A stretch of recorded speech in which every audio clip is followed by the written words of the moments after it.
Could the United States defend itself against an attack from Russia?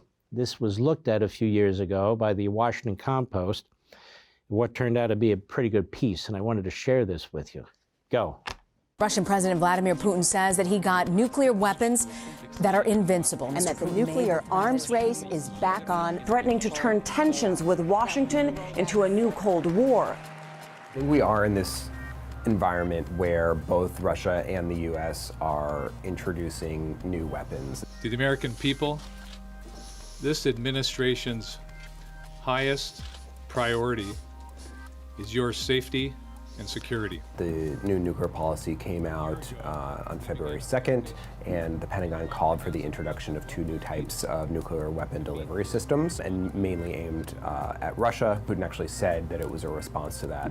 So the question is, are we in this environment where we're back in an arms race in both the U.S. and Russia? Are we in an arms race? I guess he's not familiar with a country called China. Russia, yes, but in terms of an arms race, it's even more China. And we didn't start this, but we have to win it. Go ahead. We're going to be trying to introduce new capabilities to pressure one another. The main thing that Putin said today that's important is that it's a cruise missile. It's not a ballistic missile. And cruise missiles, they hug terrain and they travel very quickly. And so that makes it very hard for defenses to protect against them.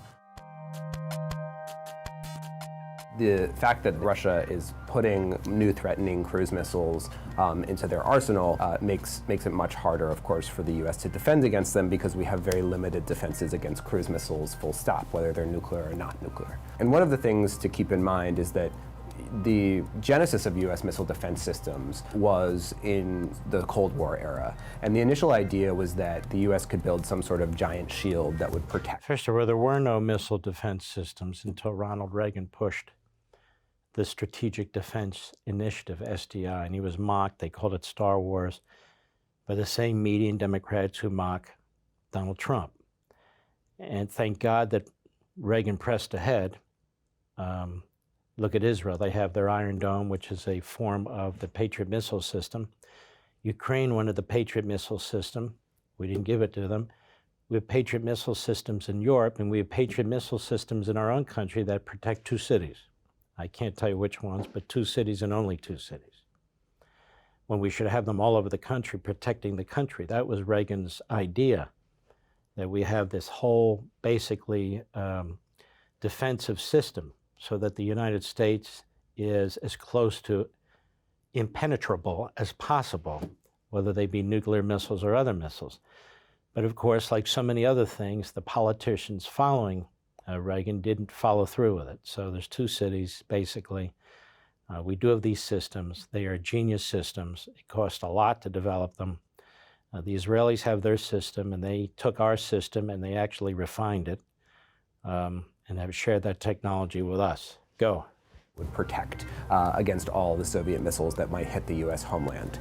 That we could intercept and destroy strategic ballistic missiles before they reached our own soil or that of our allies. But after the collapse of the Soviet Union, the U.S. reoriented its missile defense program towards rogue actors such as Iran and North Korea, kind of giving up the idea that we would be able to protect the United States against, or needed to protect the United States against a full-blown missile attack, and instead focusing our efforts on, could we shoot down 1, 2, 3, a handful of missiles that are coming from North Korea at the United States. Putin is saying that these new missiles that Russia is developing would be able to penetrate U.S. missile defenses. There's no way that U.S. missile defenses would be able to fend off a full-scale attack from Russia anyway. Russia has thousands of missiles, including intercontinental ballistic missiles. They could launch more missiles than we have interceptors. The way we prevent a full-blown confrontation like that with Russia is by having a nuclear deterrent. The sort of flip side of are we in a new arms race is, what is the future of arms control? Are we going to be able to come up